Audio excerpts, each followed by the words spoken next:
Hi guys, I'm coming to you live, just sitting on the floor. You ever just like to sit on the floor and read a story?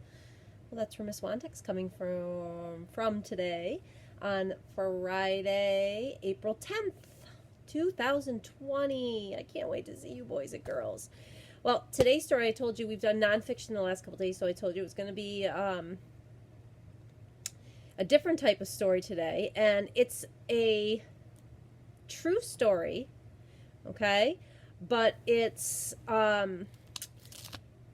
considered full. It's a type of nonfiction. So we talked about this in our classroom when you had kind of like a hybrid mix of nonfiction with a little bit of fiction thrown in, and that's a mix of the two of them, and that's what this is. And this is called The Crayon Man, and this is from Dominic's book box, and it's the true story of the invention of the Crayola crayons by Natasha Bybau, and it's illustrated by Steven Salerno. So let's get reading.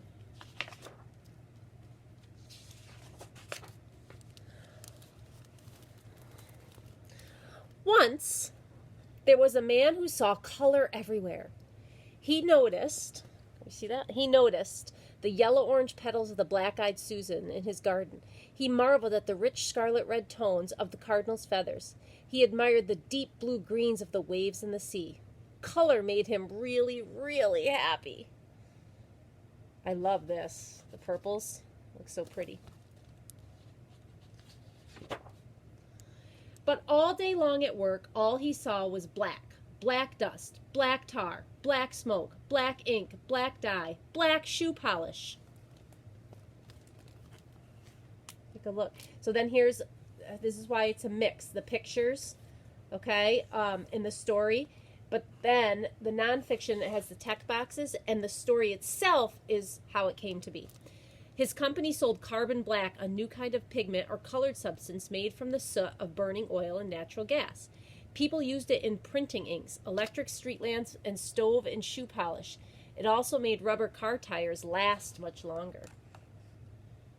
So that's why he saw so much black. His name was Edwin Binney, and he was an inventor. He worked with his cousin, C. Harold Smith. Together they were Binney and Smith. Harold was a great salesman. He loved to travel the world. Edwin was curious. He had a knack for listening and making what people needed. So it looks like, look at all over the world they've been. Look at all their stickers. London, Shanghai, New York.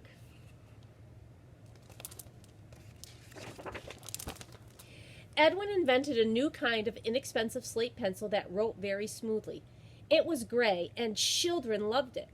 He invented a kind of chalk that wasn't dusty and didn't crumble. It was white, and teachers loved it. He invented a wax crayon that would write on wood and paper packaging. It was really, really black, and people loved it. And then here he is.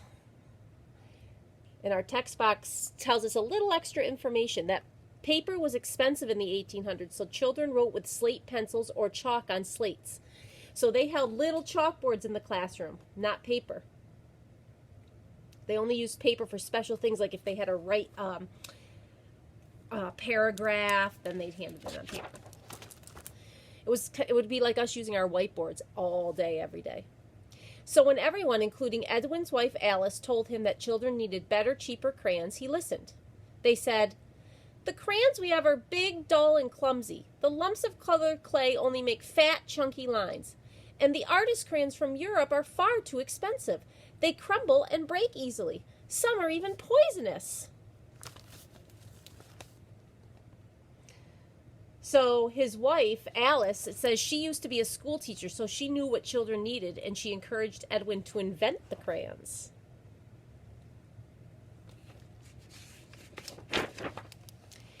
Edwin thought about his company's inventions. When you drew a picture with their gray slate pencil, it rubbed off at the drop of a hat. When you drew a picture with their white chalk, it smudged everywhere. If you drew a picture with Edwin's new really black crayon, it was, well, really black. None of these inventions was any good for drawing in color. Right? He thinks everything in color. He doesn't want it dull, gray, white, and black. So Edwin listened and Edwin invented. In a small stone mill in Pennsylvania, in a top secret lab, Edwin's team experimented. How could they make better, stronger crayons? Melted paraffin wax, perhaps? So down here in this text box it says, the first colored crayons invented in Europe were made from a mixture of charcoal and oil, so they broke easily. To make stronger crayons, Edwin tried using wax instead. See, remember we talked about scientists, it's trial and error, you try things, just like with our pendulum swings. Remember we were trying different ways to get them to move? Now for the crayon colors. Grinding, grinding, grinding up rocks and minerals into fine powders. Mixing, mixing. Slate for gray, earth for yellow, red and brown perhaps? Oh yes, and lapis for blue. Pounding, sifting, and heating the colored powders. Would they be bright enough? Edwin's team kept on trying. They kept on experimenting. Text box. Ground up rocks and minerals made bright pigments for crayons. Red iron oxide, hematite, for red, yellow iron oxide, goethite, for yellow, varied shades of red iron oxide for brown, carbon black for black, zinc oxide for white, and imported ultramarine made from lapis lazuli for blue. And it's funny because azul in French, I believe, means blue, or in Spanish. Bleu is in French. They came home covered in color. That looks kind of cool, though, doesn't it, boys and girls? All right, what time does the clock say? Take a peek. It's between the 4 and 5, and this is on the 1, so it's 4:05. 4.05. They experimented some more and discovered a pinch of this pigment, a sploosh of that one, a little hotter, a little cooler. And voila, lots of different shades. Now there were greens, oranges, violets, and pinks too. Edwin came home covered in color. Text box. To make orange, green, and violet, chemists blended various pigments and clays. Some minerals changed color when heated. Plus, the length of time the mixtures were left to cool created different colors too. Oh, he looks so cool. In a large tub at the mill, Edwin's team measured out the ingredients. Melted wax, clay to thicken, something for texture, and colored powders. Each in just the right amount every time to make a top secret formula. Slowly, carefully stirring by hand, they poured the special formula into thin, crayon-shaped molds, smaller than any other inventor's, just the right size for children's hands. The mixture cooled and hardened. Edwin watched and Edwin waited. And our text box says, children might eat or chew the crayons and get sick, so Edwin's team experimented to find new, safe, non-toxic colors and materials.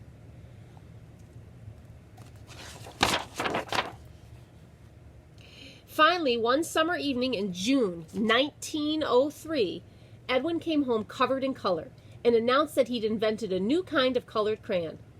But what should he call it? Alice had an idea. She said, let's mix the French word cray for stick of chalk and the word ola from the word oleaginaris, meaning oily like the oily texture of the crayon wax, to invent a new word. Crayola.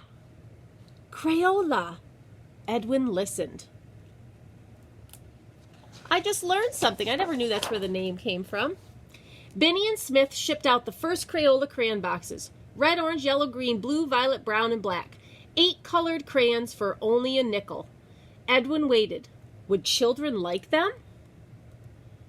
So these were the colors you got. So remember, that's his cousin, him and his cousin, their business. Children did. Now they could draw a tiny green caterpillar or the big blue sky. Their drawings wouldn't smudge and they wouldn't rub out. They were bright and could last a long, long time. By the 1900s, inventors had figured out how to make cheaper paper from wood pulp, so children could now draw on paper instead of just slate, which helped with the crayons, right? Because they couldn't really draw on the slate with crayons because they were too waxy.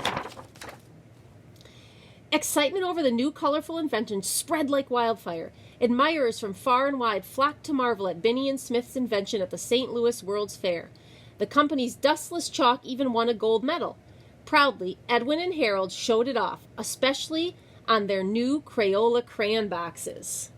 So the World's Fair, boys and girls, and they still hold the World's Fair. It's usually in Syracuse. Well, Syracuse is the state fair, but what they would do is that's where new and upcoming inventions would be shown, and people would be able to look at all the new types of materials that were coming out. It's kind of cool.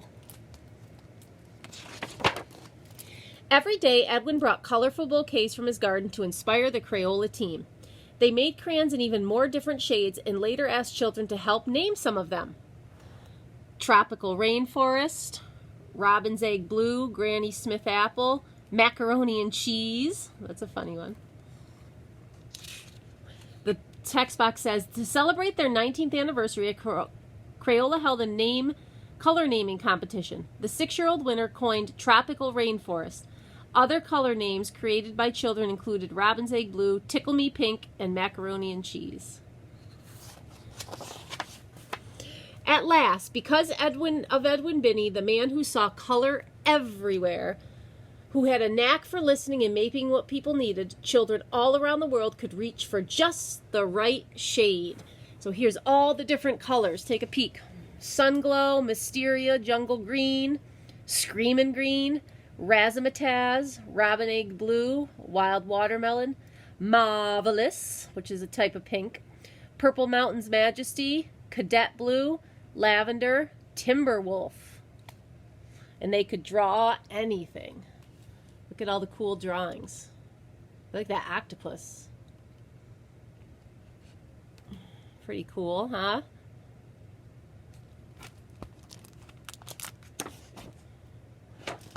And then this shows us how crayons are made today. The process they go through. Take a peek. This is the box you're familiar with today when you buy Crayola crayons. That is so neat. It's pretty cool. So this might be a good book you want to get out when we get back to school. And here he is, the man himself who created the crayons, Edwin Binney. And there is his wife, Alice. And these are grandkids, not kids, but grandkids. And what I like is how else, look at all the stuff in the back. Remember we said websites that we could visit are also on nonfiction. So this was a hybrid text, boys and girls. And we loved it. Thank you so much, Dominic, for our great book, The Crayon Man. All right, boys and girls, so this is our last story. Next week, I'm going to read live from 11 to 12 every day during our fun time. I won't be on from 10 to 11 because the work you're going to do next week is some really cool stuff that all the third graders are going to do. And today you have an activity, some fix-its, right? Some mentor sentences that I want you to type in and fix up and send back to me. All right, I hope you enjoyed The Crayon Man, and I wish you all a very happy weekend, and I will see you soon. Bye.